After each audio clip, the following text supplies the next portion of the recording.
Ini ada hal yang akan saya sampaikan.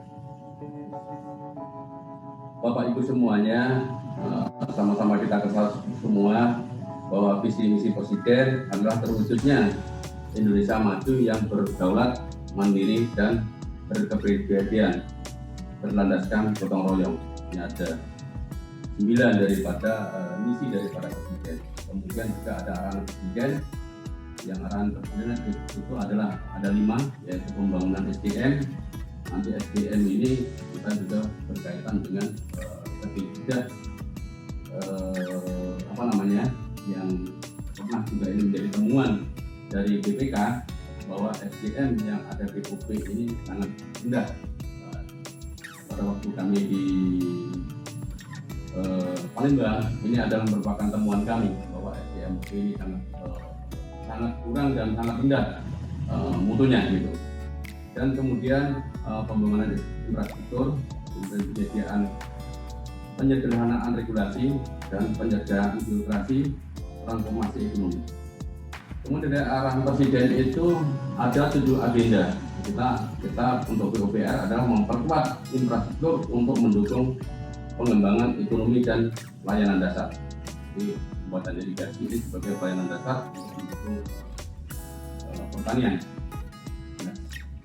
Ini agenda pembangunan, yaitu program prioritasnya adalah memperkuat infrastruktur untuk mendukung pengembangan ekonomi dan layanan dasar. Program prioritas kegiatan prioritasnya adalah infrastruktur untuk layanan dasar, kemudian prioritasnya adalah waduk, multipurpose, dan modernisasi irigasi. Jadi modernisasi irigasi ini juga masuk dalam RPJM kita yang sudah dicanangkan. Kemudian pembangunan rehabilitasi bendungan, pembangunan dan rehabilitasi jaringan irigasi.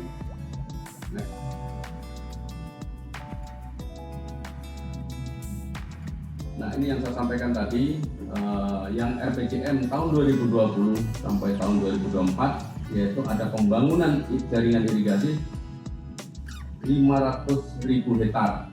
Ini target kami ya.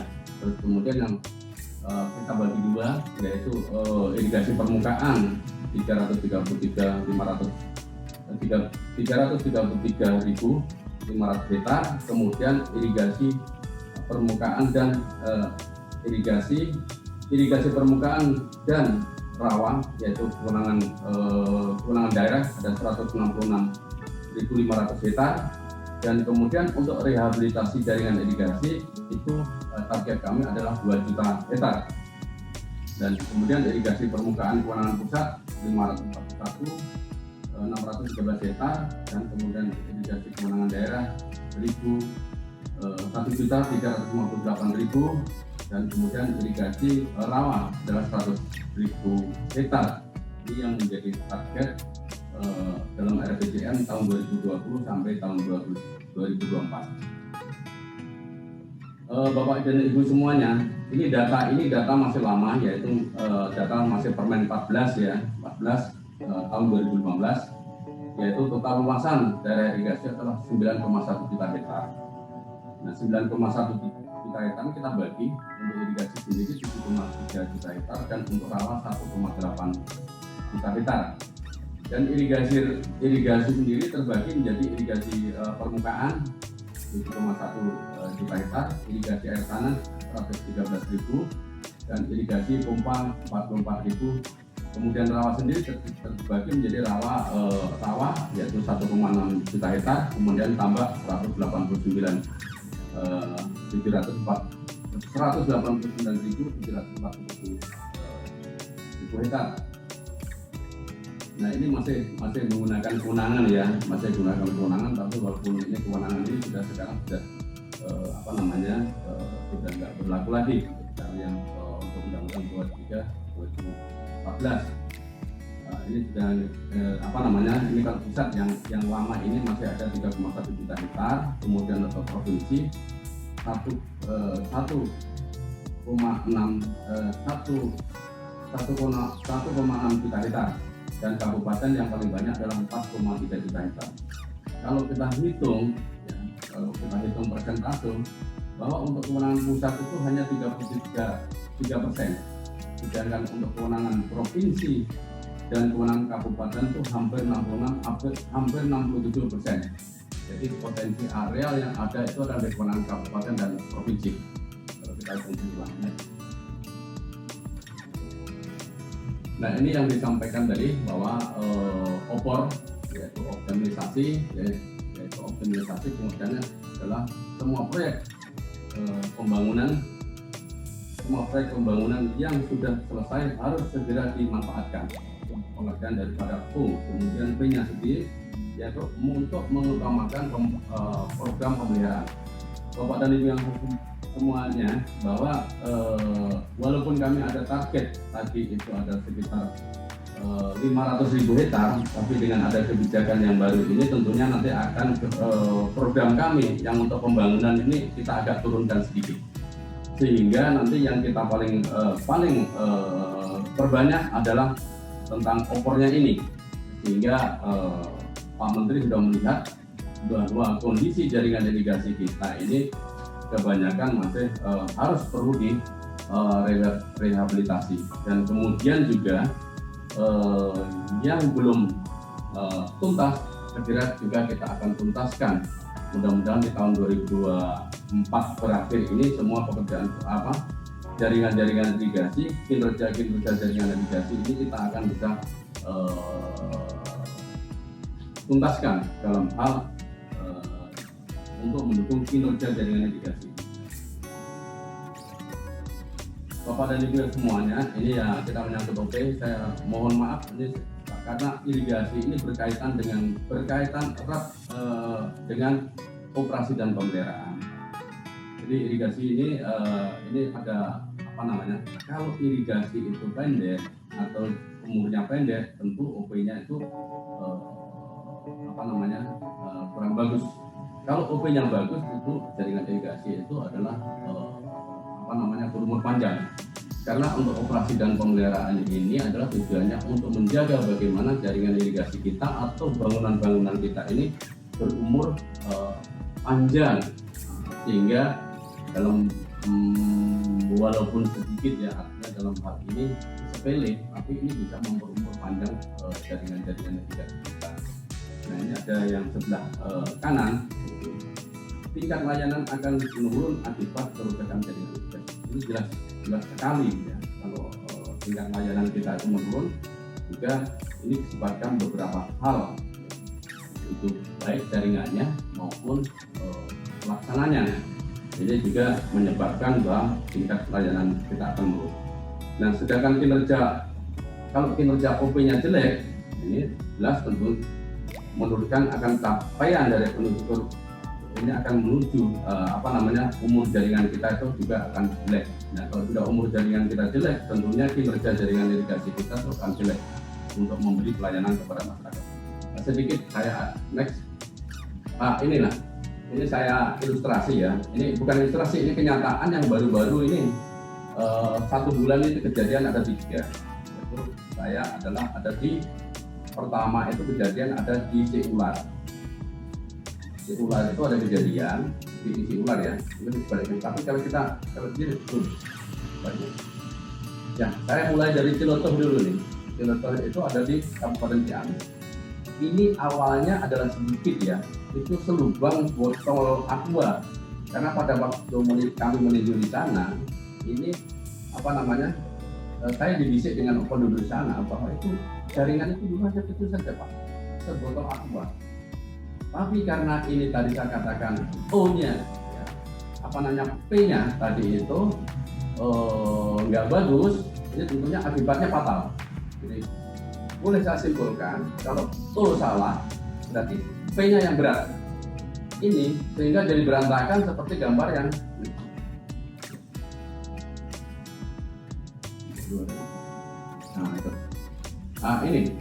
ini akhirnya kami juga karena saya mengingat pada waktu saya tinjau ke sana, ini adalah sementara proses orang mengolah sawah dan luasan arealnya adalah 6.000 hektar. Nah, saya nggak habis pikir. Nah, ini kalau sebenarnya pada tadi kalau diperbaiki saja mungkin cukup satu sak semen awalnya, tapi sekarang itu kita sudah membutuhkan miliaran. Pada waktu itu kami langsung tugaskan ke TPA, langsung kami permanenkan apapun yang terjadi lah, karena saya mengingat bahwa ini yang mau diadili adalah 6.000 hektar, sementara orang sawah hampir sama. Terus kemudian sedikit ke Lampung ya. Oh, ini yang ada di Ciular. Ciular itu di Sumatera, di Medan. Nah, ini saya mohon maaf sekali-sekali, mohon maaf ini supaya kita itu sinkron ya. Ini akibat kesalahan O ya. Kesalahan O pada waktu operasi, pada saat banjir pintu intek itu dibuka. Bukan pintu intek, pintu penguras dibuka, Bapak, saya mohon maaf. Pintu penguras dibuka sehingga air ini mengalir pada satu titik sehingga terjadi kerusakan yang cukup besar, Pak, cukup besar sekali. Nah, ini juga kita hitung juga menghabiskan puluhan miliar, dan setelah kita hitung nanti untuk permanen. Ini akibat antara O dan P. O salah, P-nya yang berat pemeliharaannya. Ini. Nah, ini juga mudah-mudahan nanti kita bahas, kita juga bisa masukkan dalam apa kelemahan-kelemahan ini sehingga nanti bisa masuk di RPP-nya. Lanjut lagi, ini yang di Lampung, ini sama juga, ini pada waktu banjir pintu intek ini terbuka. Kalau yang satu tadi pintu penguras, ya, pintu penguras. Yang di Ciular tadi ada pintu penguras. Nah, sekarang pintu intek akibat banjir, pintu intek tidak tertutup dan kemudian air dari limpasan dari dari sawah-sawah itu melalui pelimpah masuk yang sudah ada alurnya, sehingga airnya sok bertobing sehingga terjadi. Nah, ini juga sementara kejadian, ini orang mengolah sawah ini di Wais Kampung nih, Pak ya, Wais Kampung. Ini juga akibatnya ini. Nah, ini mungkin nanti sama-sama kita pikirkan apa sih tugas O dan B itu supaya betul-betul kita betul-betul bisa terkontrol. Nah, inilah nanti juga bagian daripada kelemahan-kelemahan sehingga nanti bisa dibahas sehingga bisa dijadikan aturan. Apa yang menyebabkan ini? Atau SDM-nya kurang, atau memang SDM-nya kurang mampu dalam hal ini. Maka nanti akan kita bahas. Next. Nah, ini indeks yang B tentunya ini juga sudah di kinerja sistem irigasi. Kalau nilai 80 sampai 100 ini ya ini yang dikatakan kinerja sangat baik sekali. 7 sampai 79 ini kinerjanya kurang baik, dan 55 sampai 69 ini kinerjanya kurang baik. Yang di bawah daripada 55% inilah yang nanti pada intinya dalam isinya ini akan kalau lebih kecil di dalam 65 tentunya bisa cukup OP yang melaksanakan. Nah ini ini sebagai parameter untuk lihat dari mitigasi ini.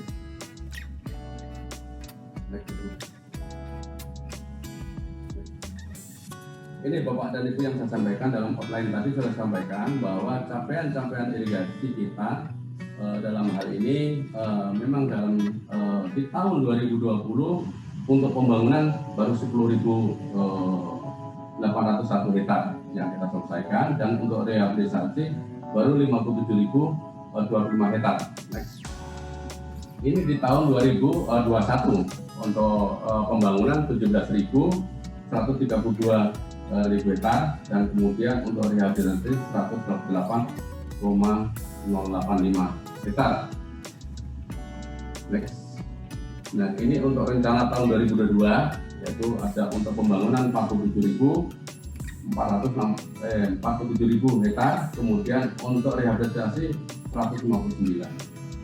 Nah, ini sudah 3 tahun yang kita lalui, masih ada 2 tahun lagi, 2022, 2023, masih ada 3 tahun lagi. Ini saya sampaikan kepada Bapak Ibu semuanya adalah target RPJM tidak akan tercapai nantinya yang 500.000 hektar dan 2 juta hektar. Kenapa? Dalam kondisi ini kita ini mengalami musibah, yaitu musibah dengan adanya COVID, yaitu dana-dana kita masih di refocusing, sehingga ini akan terancam tidak target kita ini tidak terpenuhi. Mudah-mudahan yang rehabilitasi ini target yang 2 juta ini bisa terpenuhi. Kalau pembangunan kayaknya tidak terpenuhi nantinya, mungkin ada revisi RPJM nantinya.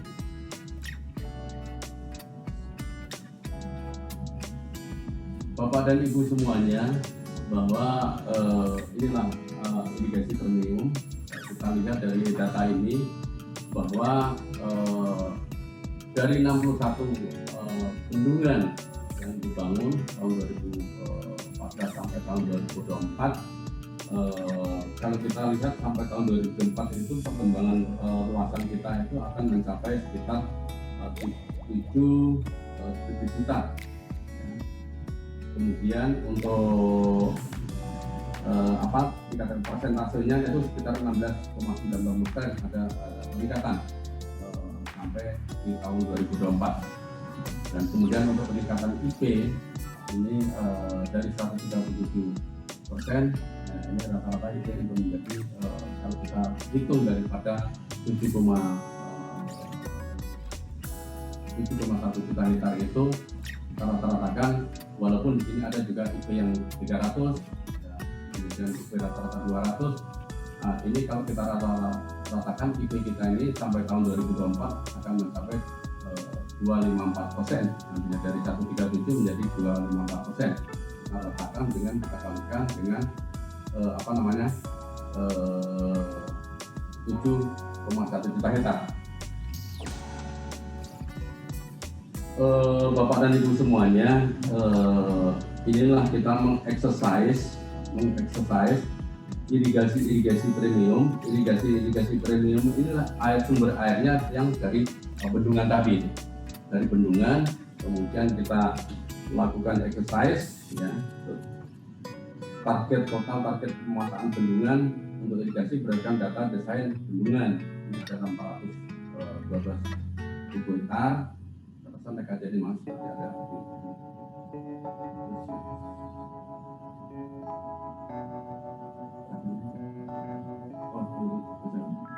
Bapak dan Ibu semuanya, dari target dari 61 bendungan itu yang bisa kita untuk irigasi itu hanya ada 52 bendungan. Selebihnya itu hanya bisa digunakan untuk air baku dan untuk pengendalian banjir pemanfaatannya. Nah, sedangkan untuk irigasi itu baru hanya 52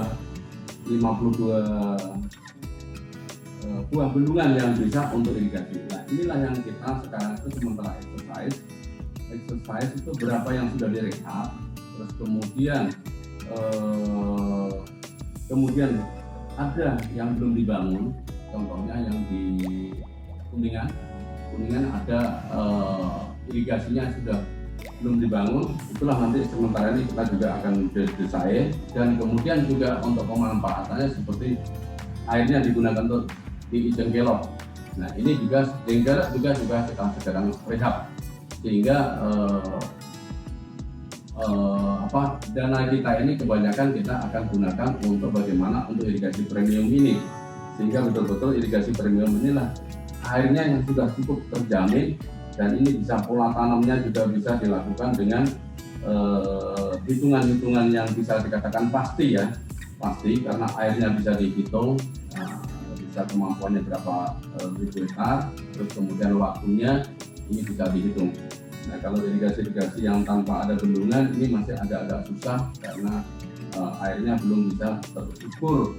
Ya, ada yang juga memang potensinya bisa terukur, tapi kebanyakan masih artinya yang belum bisa diukur karena debitnya selalu berubah-ubah. Pada saat banjir itu, pada saat musim hujan airnya besar, dan pada saat musim kering airnya sangat kurang, akibat ada beberapa hal penyebabnya, itu hutan kita yang tidak agak rusak, sehingga ini mengakibatkan juga fluktuasi air kita yang ada di bendung kita. Nah, kalau di bendungan ini bisa dipastikan, bisa dihitung. Nah, kemudian juga kami juga akan mengeksersis tersier yang dari bendungan ini, tersier yang memanfaatkan bendungan ini juga kita akan data semuanya. Nah, ini sudah mulai kita terdata, hitung-hitungannya ada berapa ribu hektar yang akan kita lakukan untuk bagaimana untuk pembangunan jaringan tersiernya, sehingga bisa dikatakan pembangunan tersier nanti kita lakukan melalui PUPR,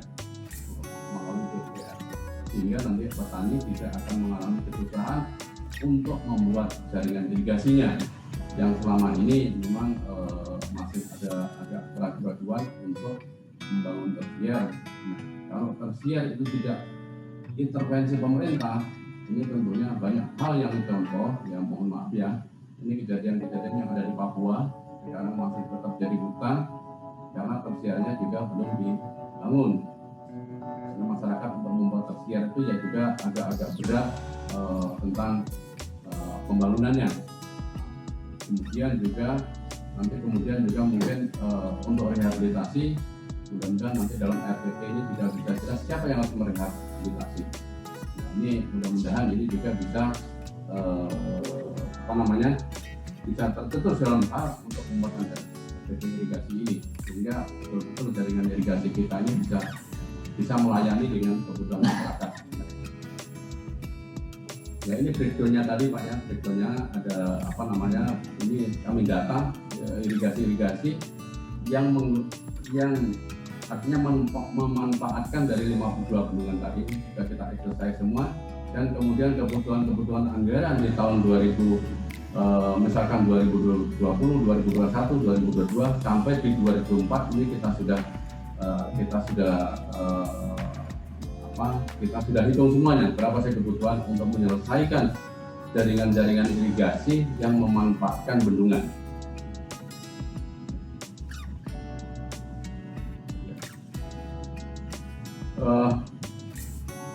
Bapak dan Ibu semuanya, sama-sama kita ketahui semua bahwa tadi sudah masuk dalam RPJM juga bahwa modernisasi irigasi itu harus suka tidak suka kita harus kita lakukan, karena di mana modernisasi irigasi ini yang tujuannya untuk bagaimana supaya agar air itu dibagi secara efektif, efisien. Kalau kita lihat di sini itu ya ada 5 pilar ya sesuai dengan SE Dirjen Sumber Daya Air tahun 2019, SE nomor 1 tahun 2019 itu ada 5 pilar dan 45 langkah. Nah, ini kalau yang modernisasi irigasi, saya ini bapak-bapak kita, ada Bapak Rasno, Pak Eko, dan Pak Cito, ini cukup sebagai narasumber kita yang cukup bagus banget bagaimana untuk modernisasi ke depannya, sehingga betul-betul air itu bisa betul-betul bisa dibagi dengan baik. Tentunya makin ke depan adalah air ini sangat kompleks sekali, karena ada sekarang itu air itu bukan hanya untuk irigasi saja, juga bisa untuk industri, juga untuk yang lain-lain, sehingga ini betul-betul hitungan air ini sangat-sangat betul-betul membutuhkan kesepakatan kita bersama, komitmen kita bersama, yaitu bagaimana untuk dalam pengolahan sawahnya betul-betul air yang harus kita jaga betul-betul efektif mungkin. Dengan efektif kita juga ingin menghasilkan yang sebesar-besarnya, menggunakan air yang sedikit tapi hasil yang besar, yang tadi apa yang disampaikan Ibu berikan tadi, yaitu tujuannya untuk mensejahterakan para petani kita. Nanti dari 45 langkah dan 5 pilar inilah nanti yang akan dijelaskan oleh bapak-bapak narasumber kita yang sudah cukup sangat mumpuni pada waktu mulai pembahasannya sampai nanti implementasinya. Mudah-mudahan beliau bisa mengawal bagaimana irigasi premium ini, modernisasi irigasi ini bisa mencapai tujuan. Bapak dan Ibu semuanya, ini memang modernisasi untuk di irigasi dan rawa ini memang kita titipkan di dalam dana-dana loan kita, ya, dana loan kita, karena dana loan kita itu bisa cukup untuk membangun atau untuk membeli fasilitas-fasilitas untuk modernisasi ini.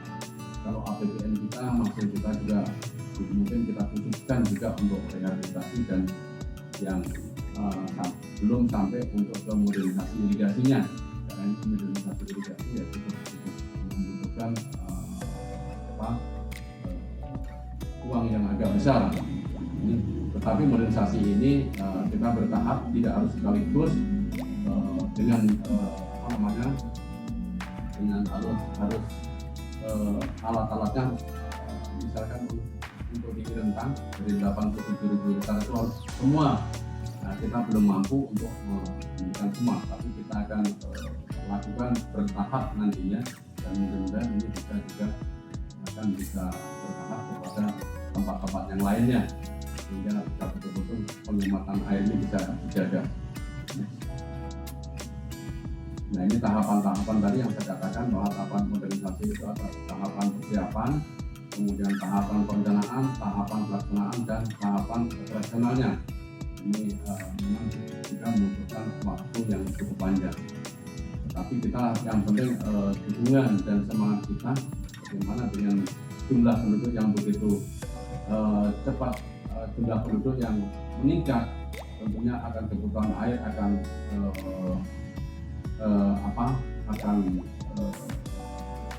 sangat menjadi perhatian, atau sangat menjadi karena semua orang akan membutuhkan air, sehingga betul-betul butuh penghematan air ini. Makanya dengan adanya kegiatan-kegiatan yang sekarang sudah naik loan, pertama kita juga bisa bagaimana untuk jaringan-jaringan kita supaya kinerjanya kita bagus, ya, terutama logisnya, ya, yang banyak bocoran-bocoran itu kita perbaiki untuk menuju tahapan daripada modernisasi irigasi. Nah, ini dana-dana yang kita titipkan untuk modernisasi, yaitu RIM, yaitu irigasi yang ada di rentang, kemudian ada SIMUT, dana SIMUT ini juga ada kita titipkan juga untuk modernisasinya, IDNIP dan ISP. Ini loan-loan yang kita titipi untuk yang yang nanti akan menuju ke modernisasi. Mungkin itu Bapak dan Ibu yang dapat saya sampaikan. Lebih kurangnya saya mohon maaf. Terima kasih. Wassalamualaikum warahmatullahi wabarakatuh.